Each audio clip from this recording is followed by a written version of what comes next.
At a training a week ago, a woman shared this story with the staff and other folks from large congregations. She told us a story about taking her 7-year-old daughter to the beach in Chicago. She said, "My daughter has a lot of buckets and shovels that she takes to the beach, and they are each important, and she needs all of them. And for my daughter," she said, "building a sand castle is the reason we go to the beach. But for me, as her mom, the reason we go to the beach and the reason we bring all these toys is so that we can find other people to play with her and her toys. It's about playing with others. It's about figuring out relationships, friendship. It's about building a sand castle, and what do you do when someone inevitably steps on it and knocks it over?" Which one of the boys did. Her daughter said, "He just ruined everything." And the mom said, "Yeah, the castle is gone. But didn't you make a new friend? Who's that little girl you met?" "Oh yeah, sure, she's from so-and-so neighborhood." "Well, wasn't that worth it, the trip to the beach?" Their daughter said, "I guess." But the woman's teaching was this: don't mistake your castles, your sand castles, your buckets and your shovels for the real reason we are all here.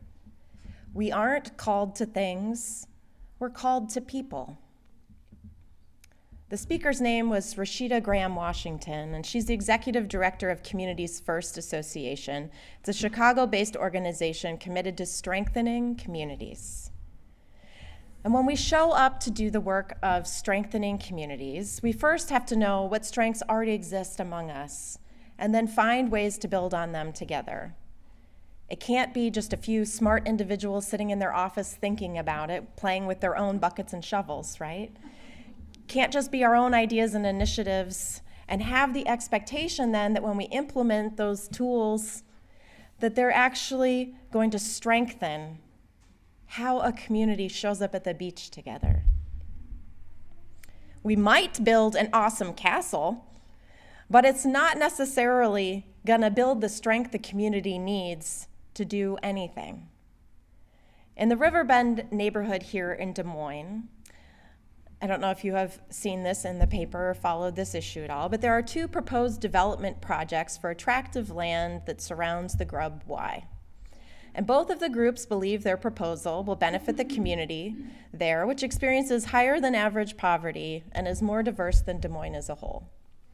And people who work and live in Riverbend created one of the proposals. They were frustrated by the other proposal and the unwillingness or the untaken actions of asking the people who lived in the neighborhood what was their vision for their neighborhood.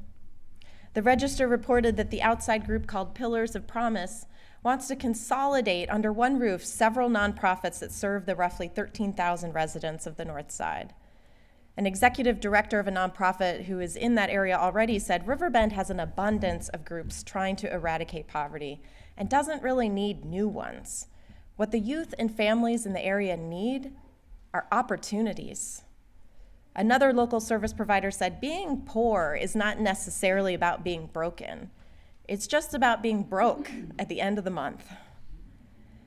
Many residents of Riverbend view the Pillars of Promise proposal as a proposal to build a $30 to $50 million sandcastle.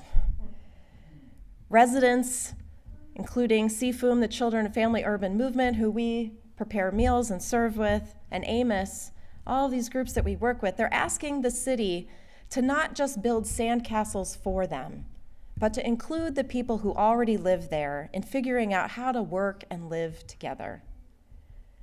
I think many of the people in Riverbend are basically saying what Darren had to say this morning in some other words. Darren shared that for him, a more just and equitable world is one where we appreciate the variety of abundance. He encouraged us to see a wider conception of abundance, to view the cultural and social capital of working class people that is often overlooked or undervalued, to instead see it as valuable assets.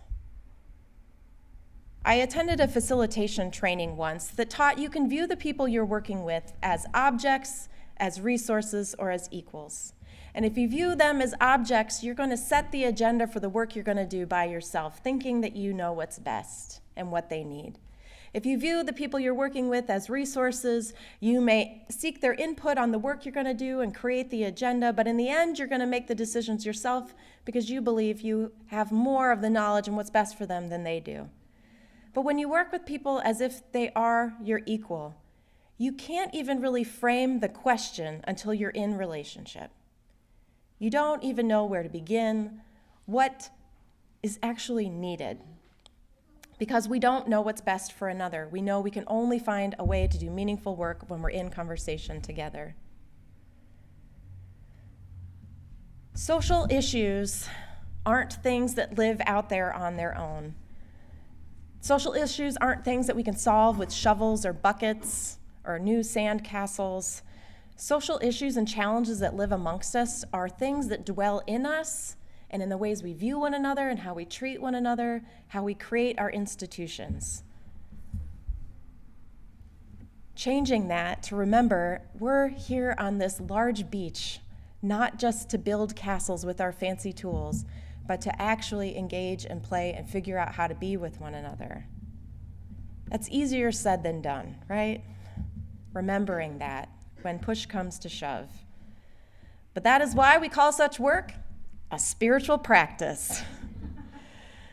So when we gather at the Thanksgiving table or the work table or the workbench, we can remind ourselves that any conversation we are having is actually not about buckets and shovels. It's about the fact that we're playing here together.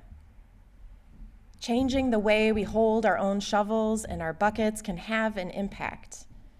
And any conversation we have that might get us reactive is likely not to be a problem with an easy solution that you could just shovel aside.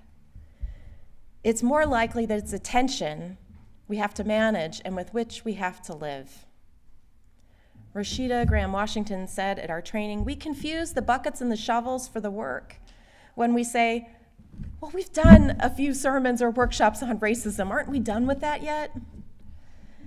If we think talking about a justice issue a few times is enough, then we're probably approaching these social issues like they're a problem to be solved rather than a tension that exists in relationship between and among us.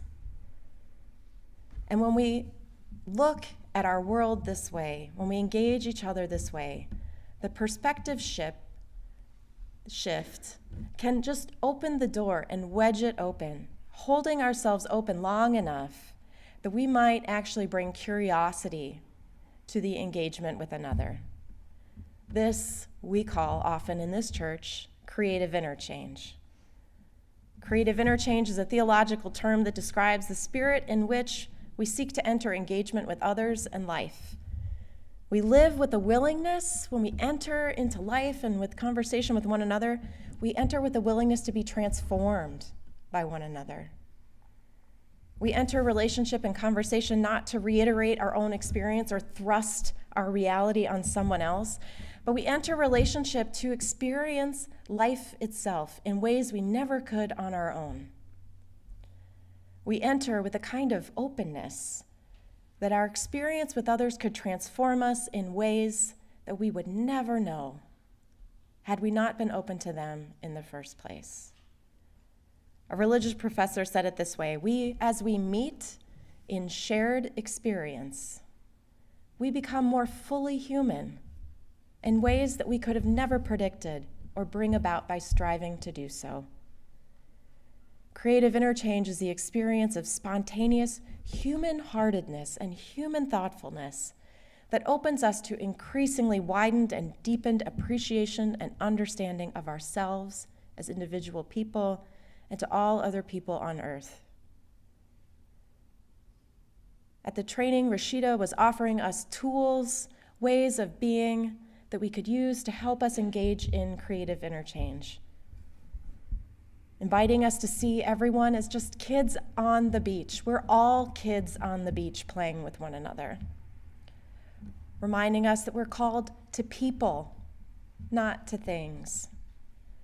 And the recognition that so many of life's challenges are not problems that can be solved, but are tensions we hold with one another. These waves of perceiving our gifts, they encourage us to live our ordinary lives extraordinarily well. That is the purpose of our religion at its best. Noticing how are we living our lives and supporting one another to live extraordinarily well. We experience life as wondrous, and we sense its intrinsic worth, do we? Do you experience life as wondrous? And you sense its worth? And at the same time, do you experience in society the ways in which we live together sometimes disconnecting us from seeing the wonder and the worth of all in our lives, in our abundance of variety? Many of us come to church seeking community because we feel disconnected from one another. And it's not just that I don't think that we feel lonely or isolated, though that's present as well. I think it's a kind of disconnection our society is steeped in that too easily disregards one another. A disconnection that can diminish the value and the worth of another's life. A disconnection that can privilege some ways of being or looking or speaking or identifying over others, lauding power over more than power among. A kind of disconnection we experience in our society that keeps being named by women and men and children who are coming forward to break the silence of sexual violation, to share their experiences of harassment and assault. A kind of disconnection that led another white male to shoot and kill a group of people gathered at church last Sunday. The kind of disconnection that before this shooting manifested in him beating his wife and his child. It's a kind of separation and disconnection that dehumanizes and dishonors life, that accepts violence, operates through violence, creates harm, and it ends life. It is so important, so vital that we gather as a religious community to affirm the worthiness and the wonder of life in the face of such violent disconnection and disregard. As a covenantal faith, we make promises to one another about how we will be and how we will live. Our mission at this church, which is our goal and thus our promises to one another, are to experience wonder, to grow connections, to live and love generously, to nurture a more just world. We make these promises to one another so that we ourselves may live out our calling to people and to life. And we promise these things so that we may be changed by the promises we make. It matters that we live open to life, expecting to love and prepared to serve. When we are open to life and to others, we affirm the worth of life in others. We view people as equals rather than as resources or objects. We remember that being on the beach is really about each other. And when we do that, we engage one another in a way that we get to see the abundance of worth and value in one another, and we ourselves become more fully human. We transcend our individuality and experience a sense of belonging, the truth that's underneath our lives at all moments. We get to experience our aliveness. This is our sacred work.